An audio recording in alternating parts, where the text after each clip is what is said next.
Hello friends, welcome to my channel A to Z banking and technology.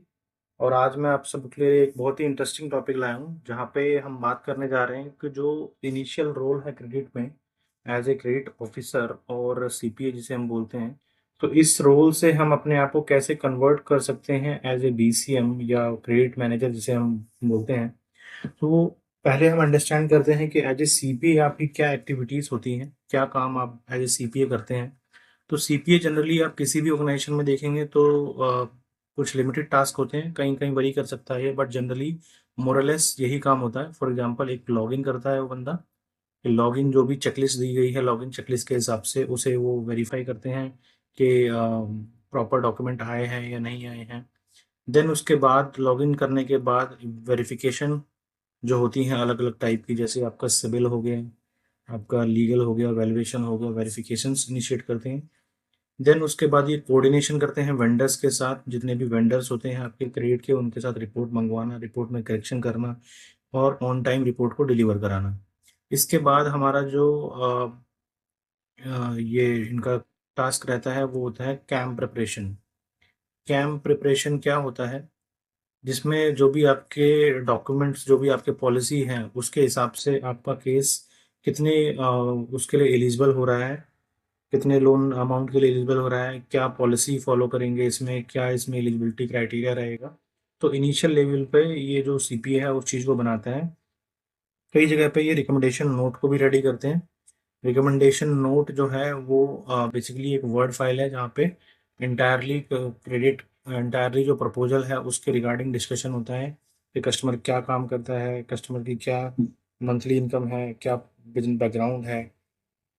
तो इसे हम cam recommendation sheet भी बोलते हैं। और फाइनली जब केस बन जाता है तो उसका सैंक्शन लेटर प्रिपेयर करना, और हो सकता है कहीं कहीं पे डिसबर्समेंट जो डॉक्यूमेंट होते हैं डिसबर्सल में भी वो हेल्प करते हैं। तो ये बेसिकली जो के आर एज होते हैं एक सीपीए के होते हैं, जो कि मोरलेस काफ़ी सिमिलर हैं अपने ब्रांच क्रेडिट मैनेजर के रोल से, बीसीएम के रोल से।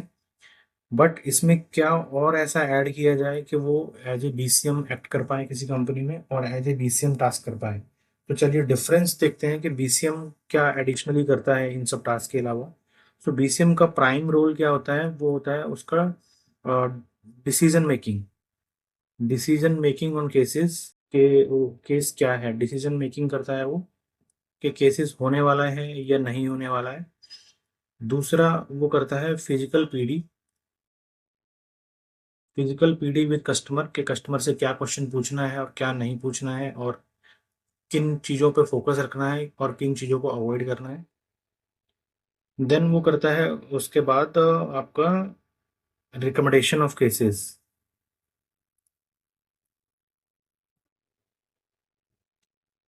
तो रिकमेंडेशन ऑफ केसेस में बेसिकली वो क्या है कि जो आपकी फाइनल एलिजिबिलिटी बन के आई, जो नोट आपने रेडी किया उसके बेसिस पे फाइनली केस को रिकमेंड करना, और उनमें जो कोई क्वेरी आती है क्वेरीज का रिवर्ट करना, और फाइनली एक सैंक्शन या रिजेक्शन केसेस का करना।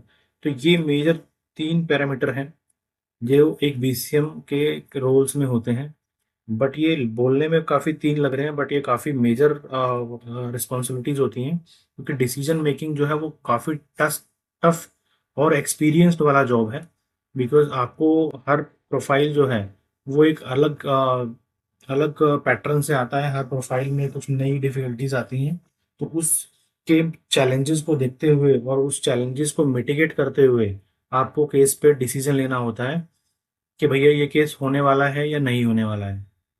ठीक है, उस डिसीजन को काउंटर करने के लिए हमेशा आपकी जो बीडी टीम है, बिजनेस टीम है, उसको हमेशा चैलेंज करेगी कि अगर आपने रिजेक्ट किया तो उनके पास भी काफ़ी सारे ऑप्शंस होंगे कि उसको मिटिगेट करने के। तो आपको उनके चैलेंजेस को भी एक्सेप्ट करना है और उनको काउंटर भी करना है। तो डिसीजन मेकिंग एक टफ टास्क है जो आपको बाय द एक्सपीरियंस और केसेस के डिसीजंस को देखते हुए ही आपको समझना पड़ेगा, और बाय द एक्सपीरियंस आप इस चीज़ को गेन कर पाएंगे जब आप किसी बीसीएम के साथ रेगुलरली टच में रह के काम करते हैं। देन सेकेंड इंपॉर्टेंट टास्क आ जाता है पीडी डिस्कशन। तो पीडी जो है, पीडी भी एक एक्सपीरियंस वाला टास्क है जहाँ पे आपको कोई भी मतलब केस है उसकी पीडी जो है डिफरेंट हो सकती है। हर केस में कोई नया प्रोफाइल आएगा, नए क्वेश्चंस होंगे, नए सेट ऑफ क्वेश्चंस रहेंगे। जनरली आप देखेंगे जो फिक्स क्वेश्चंस हैं वो एक फिक्स पैटर्न पे काम करते हैं, जैसे कि आप कब से इस बिजनेस में हैं, क्या प्रॉफिट मार्जिन्स हैं, कितने कहाँ से माल खरीदते हो, किसको बेचते हैं, ये सारे सेट ऑफ क्वेश्चन तो आप हर उसमें पूछ सकते हैं। बट कुछ टिपिकल क्वेश्चंस होते हैं जो प्रोफाइल बेस पे ही डिपेंड करते हैं। अब फॉर एग्जांपल अगर मैं बात करूँ, कोई जैसे ऑटोमोबाइल वाला बंदा है, ऑटोमोबाइल रिपेयरिंग या सर्विसेज करता है, तो उसके क्वेश्चंस जो हैं आप किसी परचून वाले दुकान के क्वेश्चन से कंपेयर नहीं कर पाएंगे, क्योंकि इनका क्वेश्चन अलग होगा। या फिर अगर मैं देख लूँ कि कोई मिल्क वाला क्वेश्चन है, मिल्क मिल्क डेयरी वाला या भैंस गाय भैंस वाला प्रोफाइल है, तो ऑटोमोबाइल वाले का गाय भैंस वाले के क्वेश्चन रे से काफ़ी डिफरेंसेस हो जाएंगे। तो इसलिए आपको फिजिकल पीडी में उस प्रोफाइल के अकॉर्डिंग आपको क्वेश्चन आंसर करना है, सो दैट कि वो रिलेवेंट हो और उससे आप एक्चुअल उसकी जो रिपेमेंट कैपेसिटी है, उसकी इनकम है, उसको जज कर पाएं कि उसकी एक्चुअल रिपेमेंट कैपेसिटी क्या है, उसकी एक्चुअल इनकम क्या है। ठीक है, इसके अलावा जो थर्ड मेजर इंपॉर्टेंट टास्क आ जाता है यहाँ पे, वो है रिकमेंडेशन बनाना। जब आपने पीडी कर ली, जब आपने सारी चीज़ें यहाँ से ऑब्टेन कर ली, तब आता है कि आप रिकमेंडेशन कैसा करते हैं। तो रिकमेंडेशन में आपको ये देखना है कि आपका रिकमेंडेशन जो है वो काफ़ी सटीक होना चाहिए, including of all your information जो भी आपने उस लोन एप्लीकेशन में गैदर करी है। फॉर एग्जांपल उसका प्रोफाइल क्या है, बोरोवर का जो प्रोफाइल है वो प्रोफाइल डाला आपने, उसका बैकग्राउंड डाला कि बैकग्राउंड में क्या करता था, उसका बिजनेस मॉडल डाला कि बिजनेस मॉडल क्या है, फिर उसका प्रॉफिट क्या है और कितना इनकम वो अर्न कर रहा है, उसके एक्सपेंसेस क्या हैं और उसकी लोन लायबिलिटीज़ क्या है।